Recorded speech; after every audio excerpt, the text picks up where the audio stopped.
ጣረሞት ላይ ሆነህ በምታይበት ጊዜ ሙሉ ንብረትን ሁሉ መስጠትን ትመኛለህ። ቀብር በምትገባበት ጊዜ ካንተ ጋር አልጋው፣ ፎቁ፣ ወርቁ፣ መኪናው እንዳልሄደ ስታይ ሁሉንም አስቀድሜ ወደዚህ ልኬው በሆነ ትላለህ። ያኔ አይጠቅምም።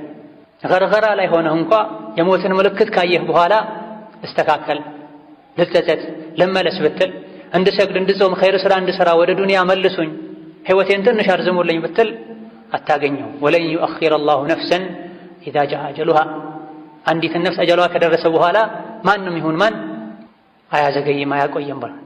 መቆየቱ ዱንያ ላይ መዘውተሩ ለሰው ልጅ ለምድር የሚበጅ ሰው ቢኖር ነቢ ሙሐመድ ናቸው ሰለላሁ ዐለይሂ ወሰለም። ከማንም በላይ እሳቸውም ከሞተዋል። መኖራቸው ጥርት ያለ ኸይር ነው፣ ምንም ጉዳት የለም። እሳቸውን እንኳ አላህ ተባረከ ወተዓላ በአጀላቸው በወቅታቸው እንዲሞቱ አድርጓል። ወላሁ ኸቢሩን ቢማ ተዕመሉን። እንደው ገርገራ ላይ ስትደርስ ወደ ዱንያ መልሱኝ ጊዜ ስጡኝ ስላለህ እንጂ የምትሠራውን አላህ ያውቃል። በተሰጠህ ጊዜ ምን ስትሠራ እንደነበረ አላህ ያውቃል። በወጣትነቱ በጤና በሰላም ጊዜ ወንጀልን የለመደ ገርገራ ላይ በሚደርስበት ጊዜ ወደ ሰላም፣ ወደ ጤና፣ ወደ ሕይወት መመለስን መመኘቱ አይጠቅመው። ተሳክቶ እንኳ ቢሰጠው ወለው ሩዱ ለዓዱ ሊማ ኑሁ ዐንሁ ወኢነሁም ለካዚቡን።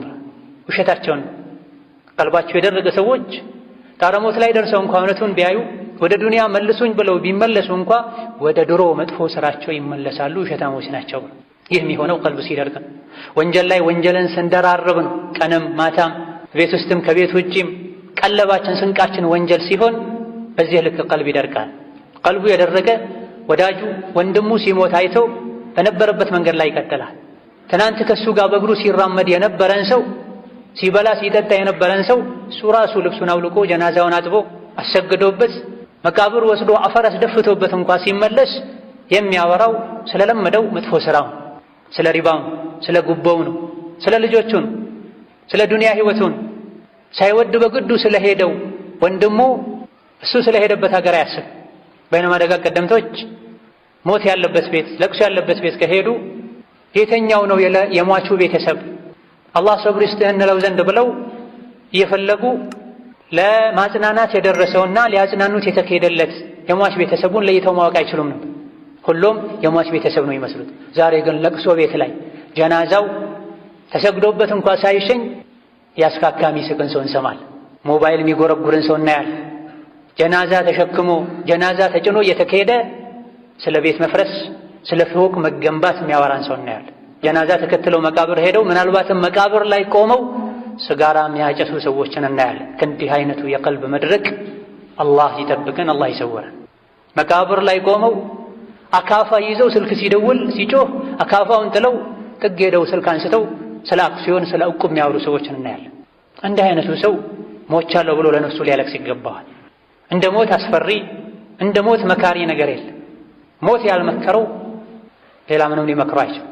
ሐሰን አልበስሪ ሰው ሞቶ ሸኝተው ከተመለሱ እራት አይበሉም፣ ከሰው ጋር አይነጋገሩም ነበር።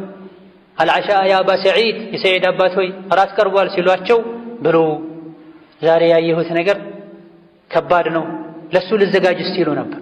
ዛሬ ያየሁት ነገር ከባድ ነው፣ ለሱ ልዘጋጅ ሲሉ ነበር። የሰበሰብከውን ብትሰበስብ ሞት ሲመጣ ጥላኸው ትሄዳለህ። ያማረ ቤትህ ልጆች ይጣሉበታል፣ ባለቤትህ ሌላ አግብታ እንደፈለገች ትሆንበታለች። አንተ ቀብር ውስጥ አፈር ይበላሃል፣ ላይ ላይ ትል ይራመዳል። ኸይር ስራ ሰርተህ ከሆነ ዱንያ ላይ ጥለው ከሄድከው የተሻለ ንብረት ታገኛለህ። ሸርን ከሆነ ይዘህ ሄድከው ጭነህ ሄድከው ማንም በማይደርስበት ሁኔታ ላይ ዋጋህን ታገኛለህ። ይህ ሞት እያንዳንዳችንን ይጠብቀናል። መች ነው የሚመጣው አናውቅም። አኽር ዘመን ላይ ደግሞ የድንገት ሞት እንደሚበዛ ተነግሯል። ምሳ ካንተ የበላ ሰው አሱር ላይ ሞተ ይባላል። መግሪብ ሰግደህ የሸኘኸው ሰው ኢሻ ላይ ሞተ ይባላል።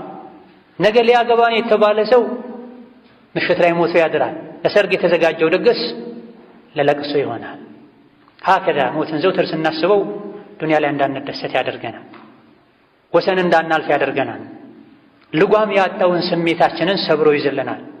የፈለግከውን ብታደርግ፣ የፈለግከውን ያክል ብትኖር፣ የፈለግከውን ሰው ብትወድ ሞት አይቀርም። ሞት ከማለት እዛው በስብሰህ ቀራህ ማለት አይደለም፣ የካፍር አስተሳሰብ ነው። ሞት ከማለት ከሰራኸው ስራ ጋር ተገናኘህ ማለት። እዚህ ዱንያ ላይ የሰራኸው ስራ ነው አኺራ ላይ አንተን ማንነት የሚወስነው።